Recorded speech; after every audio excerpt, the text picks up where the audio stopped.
আজকে আমি এই লাউ দিয়ে রাতের বেলা খিচুড়ি রান্না করব। এটাকে কি লাউ বলে জানি না, আপনাদের ওখানে, আমাদের এখানে ছাঁচি লাউ বলে। এটা দিয়ে আমি খিচুড়ি রান্না করব।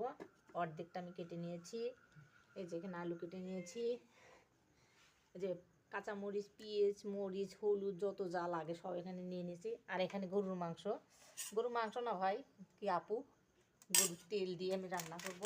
এখানে চাল ধুয়ে রাখছি, এর ভিতর এই যে আপনার মসুর কলাই দিয়ে রান্না করব আজকে আমি। তো আজকে আমি মাখিয়ে দিয়ে রান্নাটা করব পুরো। আমি এখানে হচ্ছে গোলমরিচটা একটু বাটি দিই, এটা হচ্ছে গুঁড়ো করে দিই, কারণ আমি গোলমরিচ গুঁটালটা দিই না। এগুলো সব দিয়ে দিব।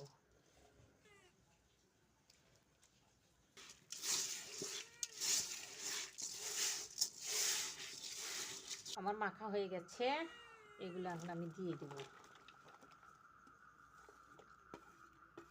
হ্যাঁ, লাউ দিয়ে খিচুড়ি রান্না। এই যে আমি এখন ওকে করে দিলাম, উঠে দেব। এই যে এটা দিয়ে দিলাম। এখন আমার খিচুড়ি রান্না হয়ে গেছে। এখন আমার 2-3 জনকে দিতে হবে। দেখেন সাথে আমার এই যে গরুর খাবার রাতের বেলা হয়ে গেছে। এই যে দেখেন 4 জনকে দিতে যাচ্ছি।